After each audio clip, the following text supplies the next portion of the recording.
Hi, this is Kerry Artak with Wicked Stocks, bringing you the daily Apple report for Monday, November 21st, 2022. Let's take a look at the charts. Where to begin? I'll start right here with the big overhead resistance.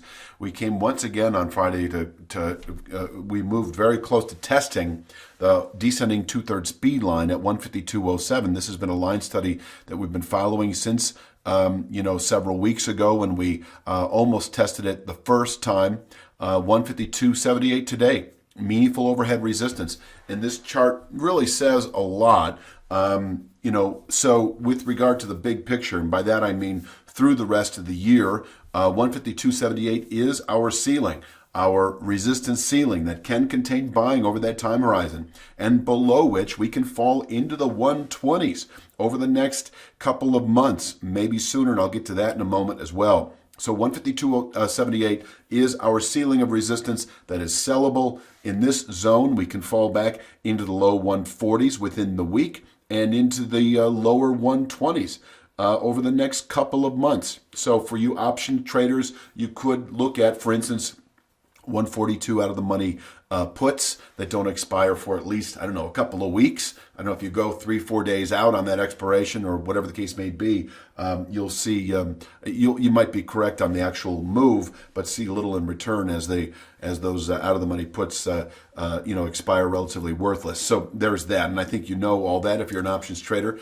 I'm just kind of panning out ideas for you. You could also look at 125 out of the money puts that don't expire for at least several months. Give yourself enough time for that lower area to be reached, because below 152.78, in terms of the big picture, this actually says a lot right here. 124.27, that long-term channel bottom, is in reach. I don't think anymore by the end of December, but if we do over the next 3 to 5 days settle below this 142.06 to 142.67 area, then sure, quite possibly by the end of December, we unravel all the way back to 124.27. That is a long-term support level, probably better seen on the weekly chart itself right here. So this is the weekly bar chart. 124.16 is the descending channel bottom, and we have a rising two-thirds speed line. I'll be watching this in the weeks ahead at 117.94, projected off that March 2020 COVID low.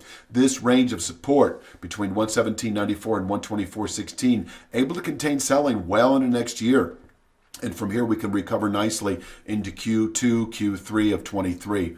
But it is once again in reach, perhaps, over the next 1 to 2 months below 152.78. Let's continue with the downside for the day itself. I still have a 3/8 downside Fibonacci that actually held last week's low, actually. And by 3/8, I'm talking the recent November low against the more recent November high. 146.25, a session containment level. All the minor points on the way down have been carefully chosen. Just so you know, a wickedstocks.com membership delivers regular daily video analysis in the SPY and Triple Q, weekly video analysis in the S&P 500 index, the NASDAQ 100 index, and a U.S. Treasury ETF, and 2 individual stock pick videos every week. Check out our other content by clicking the link below. Very well suited for aggressive day traders, but it is 146.25 that is sort of the level to buy, perhaps, as we move into Tuesday, Wednesday. We could bounce nicely off of 146.25.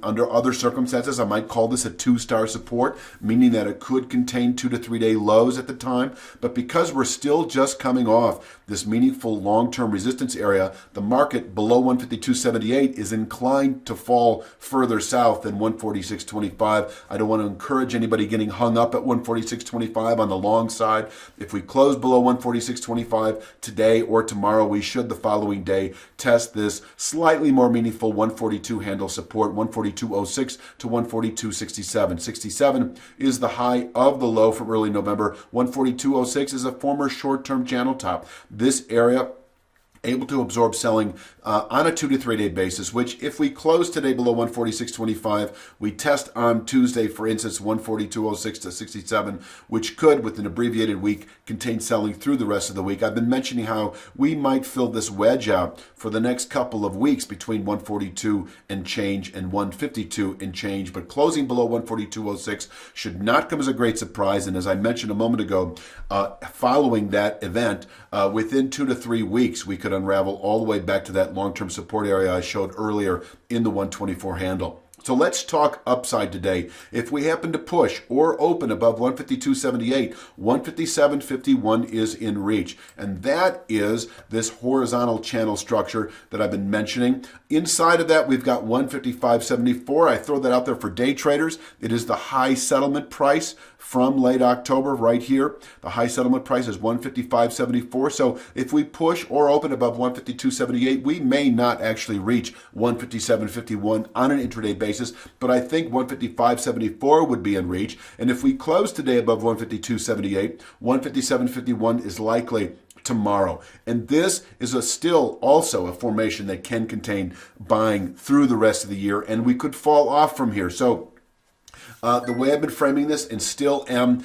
that we remain subject to continued heavy trade below 152.78, bearish rotation likely into December. From here, we could fall back into the mid-120s, perhaps by the end of the year, below 152.78. And I don't have a long-term buy signal. I mean, yes, on one hand, closing above 152.78 is considered a long-term buy signal, but in terms of I'm convinced of that long-term buy signal, it really wouldn't be until or unless we close above the 157.51 horizontal channel structure. And then I think we're off to the races in terms of nice, meaningful, protracted recovery as we continue through the rest of the year and even into January. This would be 3 to 5 weeks perhaps, could take a little longer. Maybe by the end of the year, 179.80, which this rising channel top is slowly rising, and by February coincides nicely with the 182.94 all-time high from last January. I believe that was a January high. It may have been a December high, but I think it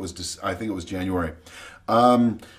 You know what? I think I've said it all. There's really not much else to add. Anything beyond that would be repetitious. I will be back Tuesday. Please click like if I haven't told you already. I can't remember if I said that at the top of this audio, but please click like each and every time you watch the Daily Apple Report. We appreciate it a great deal. I'll be back tomorrow with Tuesday's Daily Apple Report. You have a great day.